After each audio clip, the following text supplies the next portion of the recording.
This is the complete story of Mongol invasion of Europe. The entire Wikipedia article, narrated start to finish. Get comfortable, and let's get into it. From the 1220s to the 1240s, the Mongols conquered the Turkic states of Volga, Bulgaria, Cumania, and Iranian state of Alania, and various principalities in Eastern Europe.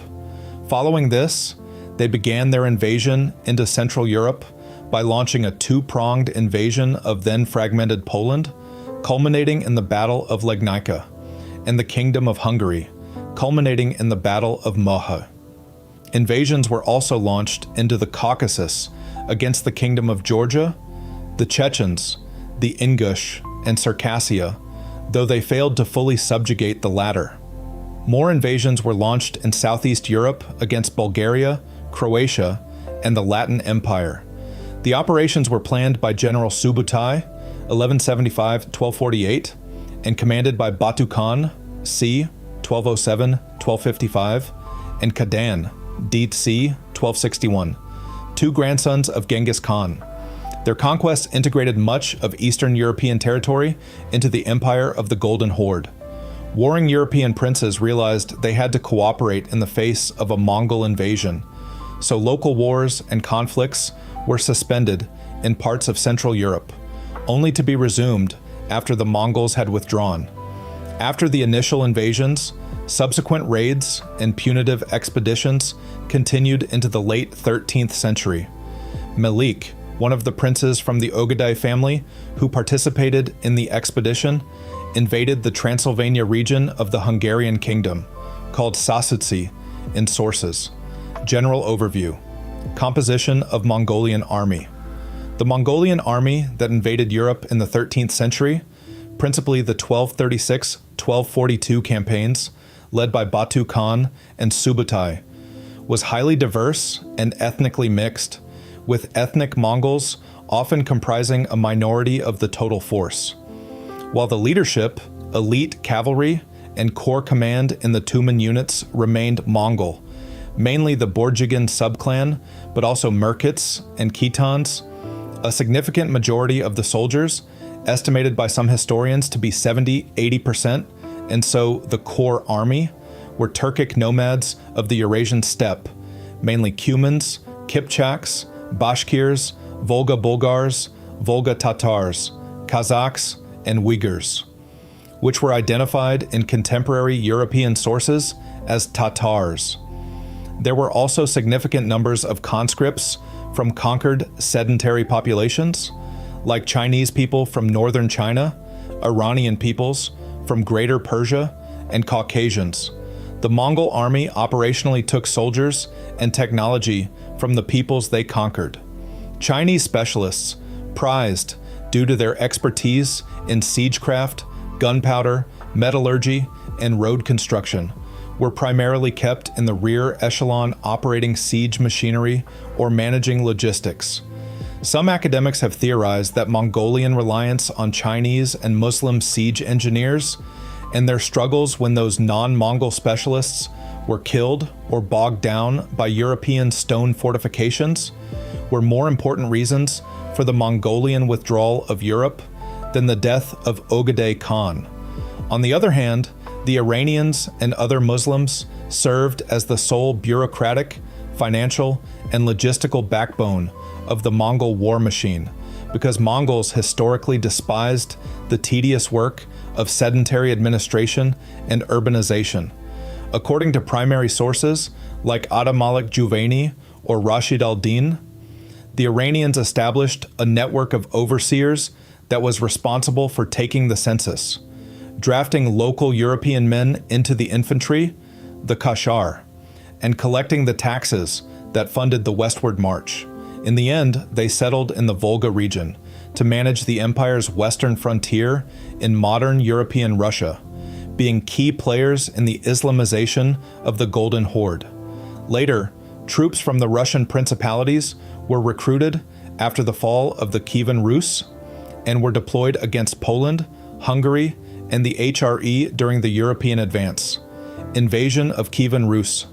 In 1223, Mongols routed a near 50,000 army of Kievan Rus at the Battle of the Kalka River near modern-day Mariupol, before turning back for nearly a decade. Ogedei Khan ordered Batu Khan to conquer Rus in 1235. The main force, headed by Yochi's sons and their cousins, Monki Khan and Guyuk Khan, arrived at Ryazan in December 1237. Ryazan refused to surrender, and the Mongols sacked it and then stormed Suzdalya. Many Rus' armies were defeated. Grand Prince Yuri was killed on the Site River, March 4th, 1238. Major cities such as Vladimir, Torshak, and Kozelsk were captured. Afterward, the Mongols turned their attention to the steppe, crushing the Kipchaks and the Alans and sacking Crimea. Batu appeared in Kievan Rus in 1239, sacking Pereyaslav and Chernigov. The Mongols sacked Kiev on December 6, 1240, destroyed Sutiersk, and conquered Galicia, along with Vladimir Volinsky. Batu sent a small detachment to probe the Poles before passing on to Central Europe. One column was routed by the Poles, while the other defeated the Polish army and returned. Invasion of Central Europe. The attack on Europe was planned and executed by Subutai, who achieved perhaps his most lasting fame with his victories there. Having devastated the various Rus' principalities, he sent spies into Poland and Hungary, and as far as eastern Austria, in preparation for an attack into the heartland of Europe. Having a clear picture of the European kingdoms, he prepared an attack nominally commanded by Batu Khan and two other familial-related princes. Batu Khan, son of Jochi, held supreme command, but Subutai was the strategist and commander in the field, and as such, was present in both the northern and southern campaigns against Rus' principalities. He also commanded the central column that moved against Hungary. While Kadan's northern force won the Battle of Legnica and Guyuk's army triumphed in Transylvania, Subutai was waiting for them on the Hungarian plain. The newly reunited army then withdrew to the Sajo River, where they inflicted a decisive defeat on King Bela IV of Hungary at the Battle of Mohi. Again, Subutai masterminded the operation, and it would prove one of his greatest victories. Invasion of Poland. The Mongols invaded Central Europe with 3 armies. One army defeated an alliance which included forces from fragmented Poland and their allies, led by Henry II the Pious, Duke of Silesia, in the Battle of Legnica. A second army crossed the Carpathian Mountains, and a third followed the Danube. The armies regrouped and crushed Hungary in 1241, defeating the Hungarian army at the Battle of Mohi on April 11th, 1241. The devastating Mongol invasion killed half of Hungary's population. The armies swept the plains of Hungary over the summer, and in early 1242 regained impetus and launched campaigns into Dalmatia and Moravia. The Great Khan had, however, died in December 1241, and on hearing the news, all the princes of the blood, against Subutai's recommendation, went back to Mongolia to elect the new Khan. After sacking Kiev, Batu Khan sent a smaller group of troops to Poland, destroying Lublin and defeating an inferior Polish army. Other elements, not part of the main Mongol force, encountered difficulty near the Polish-Halych border. The Mongols then reached Poloniec on the Czarna Hancha, where they set up camp. There the voivode attacked them with the remaining Krakowian knights, which were few in number, but determined to vanquish the invader or die. Surprise gave the Poles an initial advantage, and they managed to kill many Mongol soldiers. When the invaders realized the actual numerical weakness of the Poles, they regrouped, broke through the Polish ranks, and defeated them. During the fighting, many Polish prisoners of war found ways to escape and hide in the nearby woods. The Polish defeat was partly influenced by the initially successful Polish knights having been distracted by looting. Invasion of German lands. On April 9th, 1241, Mongol detachments entered the Margravate of Meissen and the March of Lusatia, following a decisive Mongol victory at the Battle of Legnica in Poland. The Mongol light reconnaissance units, led by Orda Khan, pillaged through Meissen and burned most of the city of Meissen to the ground. The Chronica Sancti Pantaleonis records these attacks. Invasion of lands of the Bohemian crown, Bohemia, Moravia.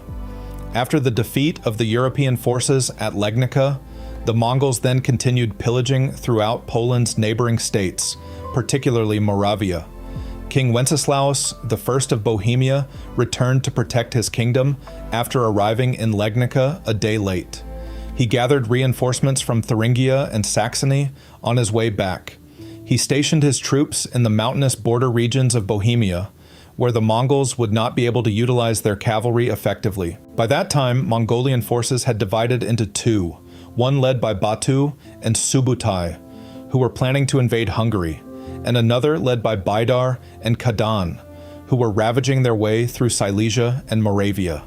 When they arrived to attack Bohemia, the kingdom's defenses discouraged them from attacking, and they withdrew to the town of Otmuchov in Poland.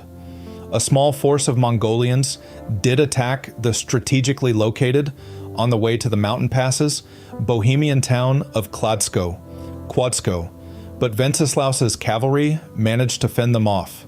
The Mongols then tried to take the town of Olomouc, but Wenceslaus, with the aid of Austrian Babenbergs, repulsed the raid. A Mongol commander was captured in a sortie near Olomouc. However, due to limited historical data, the Battle of Olomouc at this time is questionable.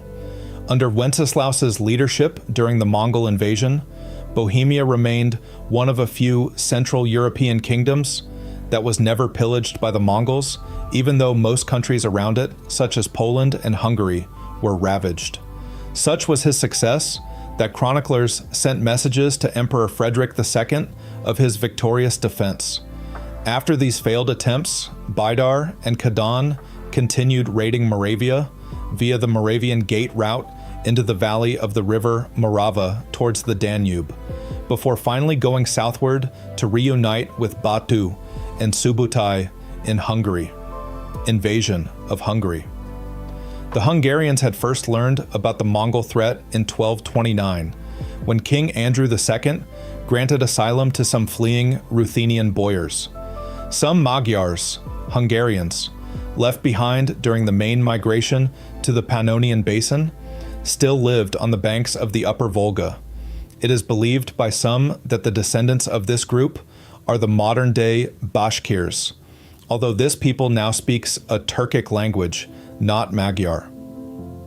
In 1237, a Dominican friar, Julianus, set off on an expedition to lead them back and was sent back to King Bela with a letter from Batu Khan. In this letter, Batu called upon the Hungarian king to surrender his kingdom unconditionally to the Tatar forces or face complete destruction. Bela did not reply, and two more messages were later delivered to Hungary. The first, in 1239, was sent by the defeated Cuman tribes, who asked for and received asylum in Hungary. The second was sent in February 1241 by the defeated Polish princes. Only then did King Bela call upon his magnates to join his army in defense of the country. He also asked the papacy and the Western European rulers for help. Foreign help came in the form of a small knight detachment under the leadership of Frederick II, Duke of Austria, but it was too small to change the outcome of the campaign. The majority of the Hungarian magnates also did not realize the urgency of the matter. Some may have hoped that a defeat of the royal army would force Bela to discontinue his centralization efforts and thus strengthen their own power.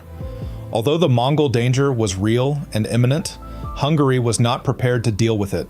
In the minds of a people who had lived free from nomadic invasions for the last few hundred years, an invasion seemed impossible, and Hungary was no longer a predominantly soldier population. Only rich nobles were trained as heavy armored cavalry. The Hungarians had long since forgotten the light cavalry strategy and tactics of their ancestors, which were similar to those now used by the Mongols. The Hungarian army, some 60,000 on the eve of the Battle of Mohi, was made up of individual knights with tactical knowledge, discipline, and talented commanders. Because his army was not experienced in nomadic warfare, King Bela welcomed the Cuman king Kutan, also known as Kotoni, and his fighters. However, the Cuman invitation proved detrimental to the Hungarians because Batu Khan considered this acceptance of a group he considered rebels as justifications for his invasion of Hungary. After rumors began to circulate in Hungary that the Cumans were agents of the Mongols, some hot-headed Hungarians attacked the Cuman camp and killed Kotoni. This led the enraged Cumans to ride south, ravaging the countryside and slaughtering the unsuspecting Magyar population. The Austrian troops retreated to Austria shortly thereafter to gain more Western aid. The Hungarians now stood alone in the defense of their country.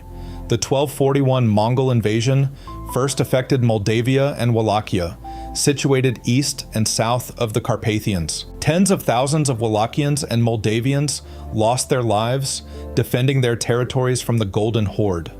Crops and goods plundered from Wallachian settlements seem to have been a primary supply source for the Golden Horde. The invaders killed up to half of the population and burned down most of their settlements, thus destroying much of the cultural and economic records from that period. Neither the Wallachians nor the army of Hungary offered much resistance against the Mongols. The swiftness of the invasion took many by surprise and forced them to retreat and hide in forests and the enclosed valleys of the Carpathians. In the end, however, the main target of the invasion was the Kingdom of Hungary. The Hungarian army arrived and encamped at the Sajo River on April 10th, 1241, without having been directly challenged by the Mongols. The Mongols, having largely concealed their positions, began their attack the next night. After heavier than expected losses inflicted by Hungarian crossbowmen, the Mongols adjusted their strategy and routed the Hungarian forces rapidly. A major Hungarian loss was imminent, and the Mongols intentionally left a gap in their formation to permit the wavering Hungarian forces to flee and spread out in doing so, leaving them unable to effectively resist the Mongols as they picked off the retreating Hungarian remnants. While the king escaped with the help of his bodyguard, the remaining Hungarian army was killed by the Mongols or drowned in the river as they attempted escape. Following their decisive victory, the Mongols now systematically occupied the Great Hungarian Plains, the slopes of the northern Carpathian Mountains, and Transylvania. Where they found local resistance, they killed the population. Where the locale offered no resistance, they forced the men into servitude in the Mongol army.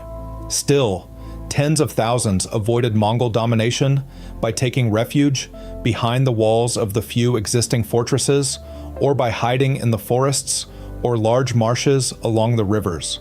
The Mongols, instead of leaving the defenseless and helpless people and continuing their campaign through Pannonia to Western Europe, spent time securing and pacifying the occupied territories.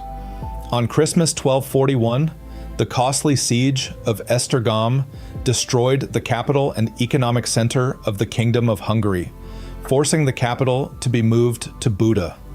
During the winter, contrary to the traditional strategy of nomadic armies, which started campaigns only in springtime, they crossed the Danube and continued their systematic occupation, including Pannonia.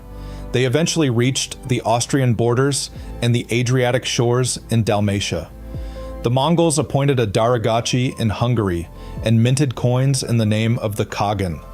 According to Michael Proudhon, the country of Bela was assigned to Orda by Batu as an appanage.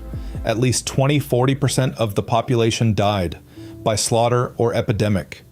Rogerius of Apulia, an Italian monk and chronicler who witnessed and survived the invasion, pointed out not only the genocidal element of the occupation, but also that the Mongols especially found pleasure in humiliating local women. But while the Mongols claimed control of Hungary, they could not occupy fortified cities such as Fehérvár, Veszprém, Tihany, Győr, Pannonhalma, Moson, Sopron, Vasvar, Ujhely, Zala, Leka, Pozsony, Nitra, Komárom, Fülek, and Abauvar. Learning from this lesson, Fortresses came to play a central role in Hungary's defense. King Bela IV rebuilt the country and invested in fortifications. Facing a shortage of money, he welcomed the settlement of Jewish families, investors, and tradesmen, granting them citizenship rights. The king also welcomed tens of thousands of Cumans, who had fled the country before the invasion. Chinese fire arrows were deployed by Mongols against the city of Buda on December 25th, 1241, which they overran. The Mongolian invasion taught the Magyars a simple lesson. Although the Mongols had destroyed the countryside, the forts and fortified cities had survived. To improve their defense capabilities for the future, they had to build forts, not only on the borders, but also inside the country. In the siege of Esztergom, the defenses managed to hold off the Mongolians, despite the latter having overwhelming numerical superiority and 30 siege machines, which they had just used to reduce the wooden towers of the city. During the remaining decades of the 13th century and throughout the 14th century, the kings donated more and more royal land to the magnates with the condition that they build forts and ensure their defenses. Invasion of Croatia. During the Middle Ages, the Kingdom of Croatia was in a personal union with the Kingdom of Hungary, with Bela III as a king. After being routed on the banks of the Sajo River in 1241 by the Mongols, Bela III fled to today's Zagreb in Croatia. Batu sent a few Tumans, roughly 20,000 men at arms, under Kievan in pursuit of Bela. The major objective was not the conquest, but the capture of the Arpad king. The poorly fortified Zagreb was unable to resist the invasion and was destroyed, its cathedral burned by Mongols. In preparation for a second invasion, Gradec was granted a royal charter, or Golden Bull, of 1242 by King Bela IV, after which citizens of Zagreb engaged in building defensive walls and towers around their settlement. The Mongols' pursuit of Bela IV continued from Zagreb through Pannonia to Dalmatia. While in pursuit, the Mongols under the leadership of Kievan attacked Klis fortress in Croatia in March 1242. Due to the strong fortifications of Klis, the Mongols dismounted and climbed over the walls using nearby cliffs. The defenders were able to inflict a number of casualties on the Mongols, which enraged the latter and caused them to fight hand-to-hand in the streets and gather a sizable amount of loot from houses. As soon as they learned that King Bela was elsewhere, they abandoned the attack and split off to attack Split and Trogir. The Mongols pursued Bela Thor from town to town in Dalmatia, while Croatian nobility and Dalmatian towns such as Trogir and Rab helped Bela Thor to escape. After being defeated by the Croatian soldiers, the Mongols retreated and Bela IV was awarded Croatian towns and nobility. Only the city of Split did not aid Bela IV in his escape from the Mongols. Some historians claim that the mountainous terrain of Croatian Dalmatia was fatal for the Mongols because of the great losses they suffered from Croat ambushes in mountain passes. In any case, though much of Croatia was plundered and destroyed, long-term occupation was unsuccessful. St. Margaret, January 27th, 1242, January 18th, 1271, a daughter of Bela IV and Maria Laskarina, was born in Klis Fortress during the Mongol invasion of Hungary-Croatia in 1242. Historians estimate that up to half of Hungary's 2 million population at that time were killed during the Mongol invasion of Europe. Invasion of Austria. The subjugation of Hungary opened a pathway for the Mongol horde to invade Vienna. Using similar tactics during their campaigns in previous Eastern and Central European countries, the Mongols first launched small squadrons to attack isolated settlements in the outskirts of Vienna, in an attempt to instill fear and panic among the populace. In 1241, the Mongols raided Wiener Neustadt and its neighboring districts, located south of Vienna. Wiener Neustadt took the brunt of the attack, and like previous invasions, the Mongols committed horrible atrocities on the relatively unarmed populace. The city of Korneburg just north of Vienna, was also pillaged and destroyed. The Duke of Austria, Frederick II, had previously engaged the Mongols in Olomouc and in the initial stages of the Battle of Mohi. Unlike in Hungary, however, Vienna, under the leadership of Duke Frederick and his knights, together with their foreign allies, managed to rally quicker and annihilate the small Mongolian squadron. After the battle, the Duke estimated that the Mongols lost 300 to upwards of 700 men, while the defending Europeans lost 100. Austrian knights also subsequently defeated the Mongols at the borders of the River March in the district of Deveni. After the failed initial raids, the rest of the Mongols retreated after learning of the Great Khan Ogedai's death. Invasion of Bulgaria. During his withdrawal from Hungary back into Ruthenia, part of Batu Khan's army invaded Bulgaria. A Mongolian force was defeated by the Bulgarian army under Tsar Ivan Asen II. A larger force returned to raid Bulgaria again the same year, though little is known of what happened. According to the Persian historian Rashid al-Din Hamadani, the Bulgarian capital of Tarnovo was sacked. This is unlikely, but rumor of it spread widely, being repeated in Palestine by Bar Hebraeus. The invasion of Bulgaria is mentioned in other contemporary sources, such as Philippa Musques, Thomas of Cantempré, and Ricoldo of Montecroce. Contemporary documents indicate that by 1253, Michael Asen of Bulgaria was a tribute-paying vassal of the Mongols, a status the country had probably been forced to accept during the invasion of 1242. European tactics against Mongols. The traditional European method of warfare of melee combat between knights ended in catastrophe when it was deployed against the Mongol forces, as the Mongols were able to keep a distance and advance with superior numbers. The New Encyclopedia Britannica, Volume 29, says that, employed against the Mongol invaders of Europe, knightly warfare failed even more disastrously for the Poles at the Battle of Legnica and the Hungarians at the Battle of Mohi in 1241. Feudal Europe was saved from sharing the fate of China and the Grand Duchy of Moscow, not by its tactical prowess, but by the unexpected death of the Mongols' supreme ruler, Ogedai, and the subsequent eastward retreat of his armies. However, during the initial Mongol invasion and the subsequent raids afterwards, heavily armored knights and cavalry proved more effective at fighting the Mongols than their light armored counterparts. During the Battle of Mohi, for example, while the Hungarian light cavalry and infantry were decimated by Mongol forces, the heavily armored knights in their employ, such as the Knights Templar, proved far more effective. During the Battle of Legnica, the Knights Templar that numbered between 65 and 88 during the battle lost only 3 knights and 2 sergeants. Austrian knights under Duke Frederick also fared better in fighting the Mongol invasion in Vienna.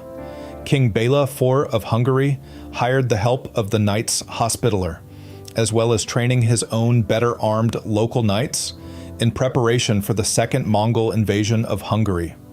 In the decades following the Mongolian raids on European settlements, Western armies, particularly Hungary, started to adapt to the Mongol tactics by building better fortifications against siege weapons and improving their heavy cavalry. After the division of the Mongol Empire into 4 fragments, when the Golden Horde attempted the next invasion of Hungary, Hungary had increased their proportion of knights, led by Ladislaus IV of Hungary, and they quickly defeated the main Golden Horde army in the hills of western Transylvania. Also, by this time, many Eastern and Central European countries had ended their hostilities with one another and united to finally drive out the remnants of the Golden Horde. Guerrilla warfare and stiff resistance also helped many Europeans, particularly those in Croatia and Dzurzucadia, in preventing the Mongols from setting a permanent hold and driving them off. Possible Mongol diffusion of gunpowder to Europe. Several sources mention the Mongols deploying firearms and gunpowder weapons against European forces at the Battle of Moha in various forms, including bombs hurled via catapult. Professor Kenneth Warren Chase credits the Mongols for introducing gunpowder and its associated weaponry into Europe. A later legend arose in Europe about a mysterious Berthold Schwarz, who is credited with the invention of gunpowder by 15th through 19th century European literature. End of the Mongol advance. During 1241, most of the Mongol forces were resting on the Hungarian plain. In late March 1242, they began to withdraw. The most common reason given for this withdrawal is the Great Khan Ogedai's death on December 11th, 1241. Ogedai Khan died at the age of 56 after a binge of drinking during a hunting trip, which forced most of the Mongolian army to retreat back to Mongolia so that the princes of the blood could be present for the election of a new Great Khan. This is attested to by one primary source, the Chronicle of Giovanni da Pian del Carpine, who after visiting the Mongol court stated that the Mongols withdrew for this reason. He further stated that God had caused the Great Khan's death to protect Latin Christendom. As Stephen Powell pointed out in his analysis of this issue, by Carpine's account, a messenger would have to be able to make the journey from Mongolia to Central Europe in a little over 3 months at a minimum. The messenger would have to arrive in March, meaning he took about 3 months in the middle of winter from the time of the Khan's death. Carpini himself accompanied a Mongol party in a much shorter journey, from Kiev to Mongolia in 1246, where the party made great speed in order to reach the election ceremony in time, and made use of several horses per person while riding nearly all day and night. It took 5 months. Rashid al-Din, a historian of the Mongol Ilkhanate, explicitly states in the Ilkhanate's official histories that the Mongols were not even aware of Ogedai's death when they began their withdrawal. Al-Din, writing under the auspices of the Mongol Empire, had access to the official Mongol chronicle when compiling his history, the Altan Debtor. John Andrew Boyle asserts, based on the orthography, that Al-Din's account of the withdrawal from Central Europe was taken verbatim from Mongolian records. Another theory is that weather data preserved in tree rings points to a series of warm, dry summers in the region until 1242. When temperatures dropped and rainfall increased, the local climate shifted to a wetter and colder environment. That in turn caused flooding of the formerly dry grasslands and created a marshy terrain. Those conditions would have been less than ideal for the nomadic Mongol cavalry and their encampments, reducing their mobility and pasture land, curtailing their invasion into Europe west of the Hungarian plain, and hastening their retreat. The true reasons for the Mongol withdrawal are not fully known, but numerous plausible explanations exist. The Mongol invasion had bogged down into a series of costly and frustrating sieges where they gained little loot and ran into stiff resistance. They had lost a large number of men despite their victories. See above.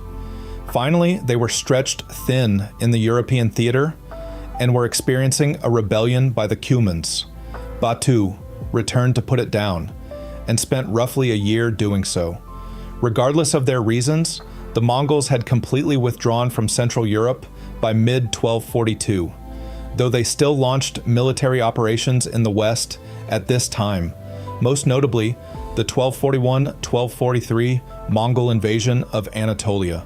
Batu specifically decided against attending the Kurultai in favor of staying in Europe, which delayed the ceremony for several years. The historian Jack Weatherford claims that the Mongol invasion concluded when the geography was no longer in their favor. To venture farther would have put their army at a disadvantage. This was because there was no more pasture land, which their methods of warfare relied upon, and the more humid coastal climate would weaken the Mongol bows. However, a counter to this assertion is that the Mongols were willing to fight in the densely populated areas of Song China and India. The Mongols did conquer southern China, which is located in a tropical climate zone and would have received far more rainfall and humidity than anywhere in Europe. The territory of Western Europe had more forests and castles than the Mongols were accustomed to, and there were opportunities for the European heavy cavalry to counterattack.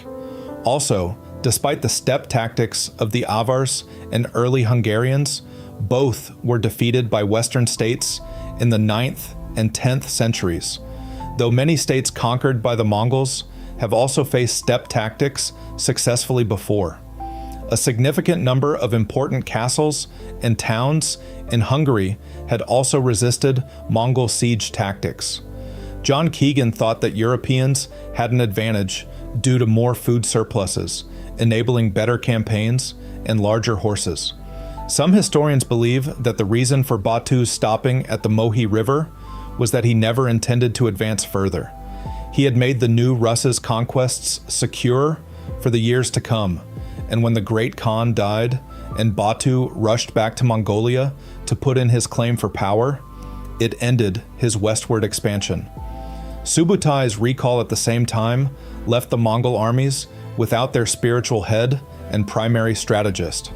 Batu Khan was not able to resume his plans for conquest to the Great Sea, the Atlantic Ocean, until 1255, after the turmoil after Ogedei's death had finally subsided with the election of Mongol Khan as Great Khan.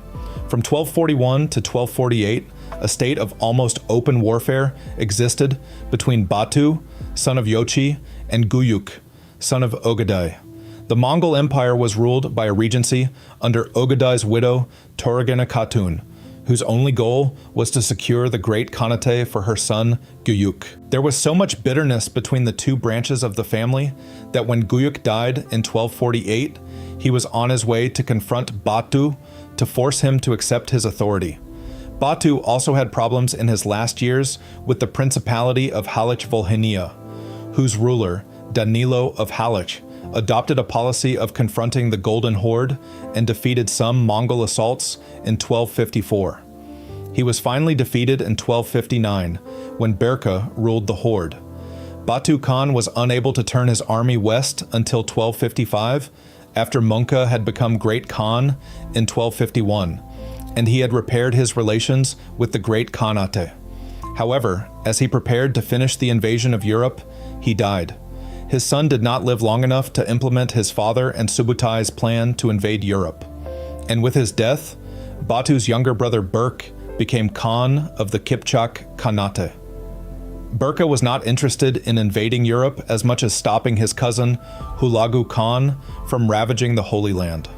Berka had converted to Islam and watched with horror as his cousin destroyed the Abbasid Caliphate, the spiritual head of Islam as far as Berk was concerned.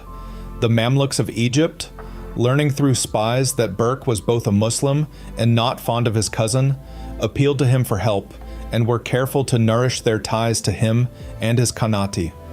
Both entities were Turkic in origin. Many of the Mamluks were of Turkic descent, and Berk's Khanate was almost totally Turkic also. Yochi, Genghis Khan's oldest son, was of disputed parentage and only received 4,000 Mongol warriors to start his Khanate. His warriors were virtually all Turkic people who had submitted to the Mongols. Thus, the Khanate was Turkic in culture and had more in common with their Muslim Turkic Mamluks brothers than with the Mongol shamanist Hulagu and his horde. Thus, when Hulagu Khan began to mass his army for war against the Mamluk-controlled Holy Land, they swiftly appealed to Berka Khan, who sent armies against his cousin and forced him to defend his domains in the north. Hulagu returned to his lands by 1262, but instead of being able to avenge his defeats, had to turn north to face Berka Khan, suffering severe defeat in an attempted invasion north of the Caucasus in 1263, after Berka Khan had lured him north and away from the Holy Land. Thus, the Kipchak Khanate never invaded Europe, keeping watch to the south and east instead. Berk sent troops into Europe only twice, in two relatively light raids in 1259 and 1265. Simply to collect booty, he needed to pay for his wars against Hulagu from 1262 to 1265, Europe at the time of the Mongol invasion. The papacy had rejected the pleas of Georgia in favor of launching crusades against the Moors, and Saracens in the Iberian Peninsula and the Middle East, as well as preaching a crusade against Kievan Rus in 1238 for refusing to join his earlier Balkan crusade. Meanwhile, Emperor Frederick II, a well-educated ruler, wanted to annex Italy, to unite his separated kingdoms of the Holy Roman Empire and Sicily, in addition to calling a council to depose the Holy Roman Emperor. Pope Gregory IX and his successor, Innocent IV, excommunicated Frederick 4 times and labeled him the Antichrist. In the 1240s, the efforts of Christendom were already divided between 5 crusades, only one of which was aimed against the Mongols. Initially, when Bela sent messengers to the Pope to request a crusade against the Mongols, the Pope tried to convince them to instead join his crusade against the Holy Roman Emperor. Eventually, Pope Gregory IX did promise a crusade, and the Church finally helped sanction a small crusade against the Mongols in mid-1241, but it was diverted when he died in August 1241. Instead of fighting the Mongols, the resources gathered by the crusade was used to fight a crusade against the Hohenstaufen, after the German barons revolted against the Holy Roman Emperor's son, Conrad, in September 1241. Later raids. The Golden Horde raids in the 1280s, those in Bulgaria, Hungary, and Poland, were much greater in scale than anything since the 1241-1242 invasion, thanks to the lack of civil war in the Mongol Empire at the time.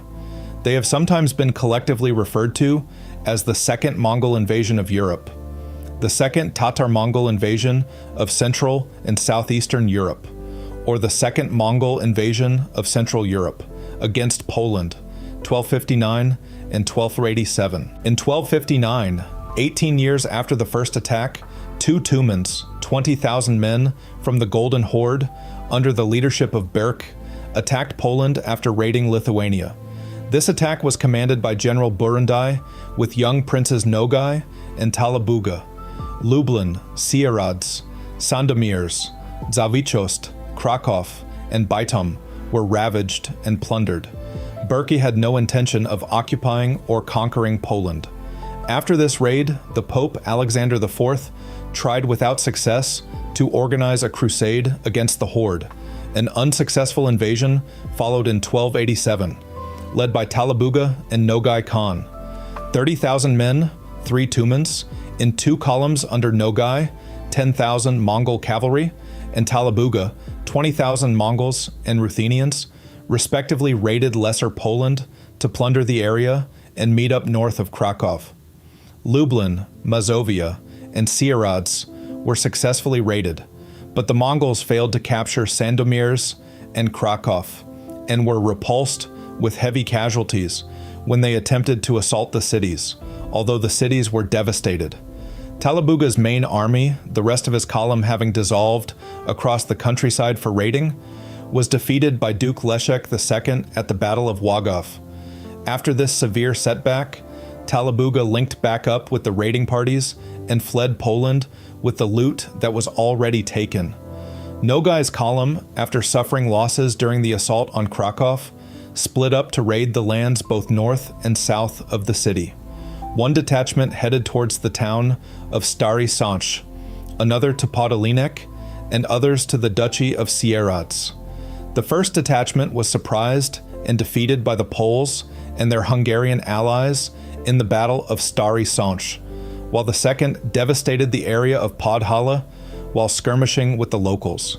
After the defeat at Stary Sącz, Nogai's whole column retreated into Ruthenia against Byzantine Thrace, 1265, 1324, and 1337.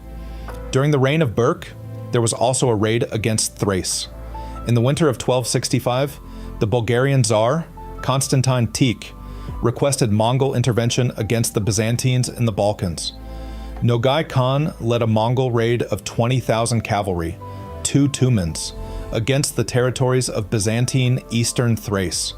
In early 1265, Michael VIII Palaeologus confronted the Mongols, but his smaller squadron apparently had very low morale and was quickly routed. Most of them were cut down as they fled. Michael was forced to retreat to Constantinople on a Genoese ship, while Nogai's army plundered all of Thrace. Following this defeat, the Byzantine emperor made an alliance with the Golden Horde, which was massively beneficial for the latter, giving his daughter Euphrosyne in marriage to Nogai. Michael also sent much valuable fabric to Golden Horde as tribute. Thrace also suffered raids in 1324 and 1337 during the reign of Uzbeg Khan against Bulgaria 1271, 1274, 1280, and 1285. The successors of Tsar Ivan Asen II, the regency of Kalaman Asen Fomin, decided to pay tax to the Golden Horde. In 1271, Nogai Khan led a successful raid against the country, which was a vassal of the Golden Horde until the early 14th century.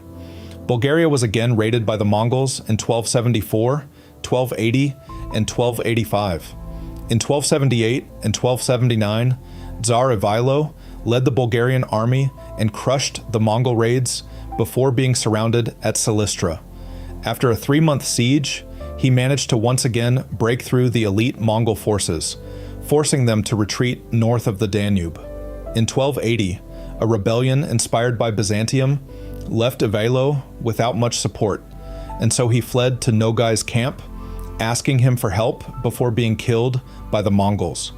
Tsar George I, however, became a Mongol vassal before the Mongol threat was finally ended with the reign of Theodore Svetoslav against Hungary, 1285. In 1285, Nogai Khan led a raid of Hungary alongside Talabuga. Nogai led an army that ravaged Transylvania with success. Cities like Regen, Brasov, and Bistrica were plundered and ravaged. However, Talabuga, who led the main army in northern Hungary, was stopped by the heavy snow of the Carpathians, and the invading force was defeated near Pest by the royal army of Ladislaus IV and ambushed by the Sekeli in the return. Nogai's own column suffered serious casualties. As with later invasions, it was repelled handily, the Mongols losing much of their invading force. The outcome could not have contrasted more sharply with the 1241 invasion, mostly due to the reforms of Bela IV, which included advances in military tactics and, most importantly, the widespread building of stone castles, both responses to the defeat of the Hungarian kingdom in 1241. The failed Mongol attack on Hungary greatly reduced the Golden Horde's military power and caused them to stop disputing Hungarian borders. Against Serbia, 1291. In 1291, a large Mongol-Bulgarian alliance raided into Serbia, where Serbian king Stefan Uroš II Milutin defeated the Mongolian contingent. However, after a threat that Nogai himself will return with the Golden Horde, the Serbian king acknowledged Nogai's supremacy and sent his son as hostage to prevent further hostility when Nogai threatened to lead a punitive expedition himself. Against Germany, 1340. Contemporary Swiss historian John of Winterthur reports attacks by the Mongols on Hungary and the German lands March of Brandenburg and Prussia during the period of 1340-1341. Counter-invasions of Europe. By the mid-14th century, the grip of the Golden Horde over Central and Eastern Europe had started to weaken. Several European kingdoms started various incursions into Mongol-controlled lands with the aim of reclaiming captured territories, as well as adding new ones from the empire itself. The Kingdom of Georgia, under the leadership of King George V the Brilliant, restored Georgian dominance in their own lands and even took the Empire of Trebizond from Mongol hands. Lithuania, taking advantage of internal strifes in the Golden Horde, started an invasion of their own, defeating the Mongols at the battle at Blue Waters, as well as conquering territories of the Golden Horde, such as the Principality of Kiev all the way to the Dnieper River, before being halted after their defeat at the Battle of the Vorskla River. The Duchy of Moscow also started to reclaim many Rus' lands, eventually developing into the Tsardom of Russia. In 1345, the Kingdom of Hungary took the initiative and launched their own invasion force into Mongolian territory, capturing what would become Moldavia. By this point, some Western European armies also started to meet the Mongols in their conquered territories. In the siege of Kaffa, for example, when the Mongols under Janibeg besieged Kaffa in Crimea, a relief force of a Genoese army came and defeated the Mongols, killing 15,000 of their troops and destroying their siege engines. A year later, the Genoese blockaded Mongol ports in the region, forcing Janibeg to negotiate, and in 1347, the Genoese were allowed to re-establish their colony in Tana on the Sea of Azov. On the other hand, later some European monarchies make attempts to develop a Christian-Mongol alliance in the later Crusades against the local Muslim states, like the Mamluk Sultanate of Egypt, which were also in war with the Ilkhanate of Iran at the simultaneous Mongol invasions of the Levant, expecting to reunify the communion between Eastern Christianity, mostly under Mongol kingship at the time, and Western Christianity with the papacy. An example of this approachment was the embassy of the Uyghur Chinese Christian, Rabban Salma, to the Crusader states, the Byzantine Empire, and the Western European monarchies, like the English monarchy, the French monarchy, the Holy Roman Empire, and the Papal States on the 1280s. That's the complete article. If you made it this far, you'll love the rest of the channel. Subscribe for a new Wikipedia deep dive every single day. The next video is on screen now, and if there's a topic you want narrated, drop it in the comments. Thanks for watching.